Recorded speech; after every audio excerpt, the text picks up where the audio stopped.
Après l'arrivée de l'international footballeur Paul Pogba en juin dernier en Guinée pour un match de gala au stade de Nongo, 7 stars de football avaient fait le plein de ce stade général Lansana Conté. Après une structure de la place a décidé d'inviter l'ancien footballeur brésilien Ronaldinho en République de Guinée dans le même stade pour un match de gala. Ces deux événements ont connu la présence de plusieurs stars venus de partout sur le continent. Mais celui de Ronaldinho semble être moins convaincant aux yeux du public sportif guinéen. Selon un entraîneur d'un club de football guinéen, la non-réussite de cet événement s'explique par la cherté du prix des tickets et la non-communication intense.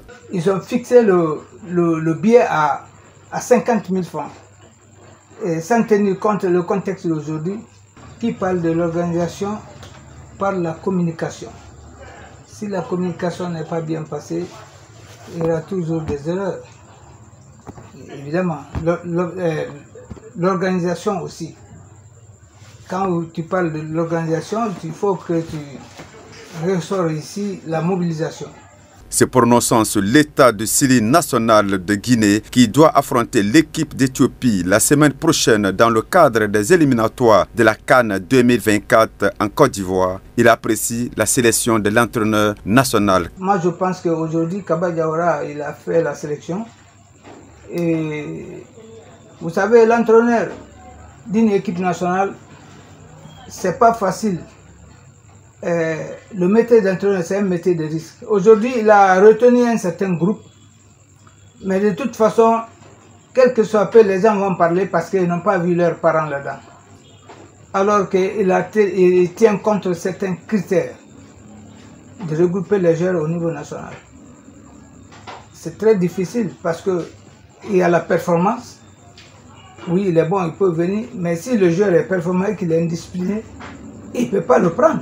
Un autre entraîneur d'un club guinéen fait une étude comparative sur l'arrivée des deux stars du football mondial. Pour lui, le prix des tickets d'entrée pour l'arrivée de Ronaldinho était très cher. Le prix du ticket, compte tenu de la situation économique de la Guinée, vous n'êtes pas sans savoir que ça ne va pas économiquement en Guinée. Donc moi, c'est le prix des tickets qui était exorbitant ce jour-là. C'est pourquoi il n'y a pas eu la motivation de la jeunesse guinéenne. Comparativement à celui de Paul Pogba, il souligne que non seulement Paul Pogba est un Guinéen, mais aussi le prix des tickets était abordable. Paul Pogba, bien qu'il joue pour la France, mais tout le monde sait qu'il est Guinéen d'origine. Et puis à part de cela, l'aspect que je viens de toucher, l'aspect économique aussi a joué, parce que vous n'êtes pas sans savoir que le prix du ticket lors de la venue de Paul Pogba n'était pas comparable à celui de Ronaldinho. Donc moi je considère cela comme étant un aspect négatif par rapport à la jeunesse guinéenne, parce que ça ne va pas dans ce pays actuellement. Bien qu'il y ait eu des manquements dans l'organisation d'un de ces événements, il faut retenir que le public sportif guinéen a connu le passage de deux stars internationales dans le football mondial.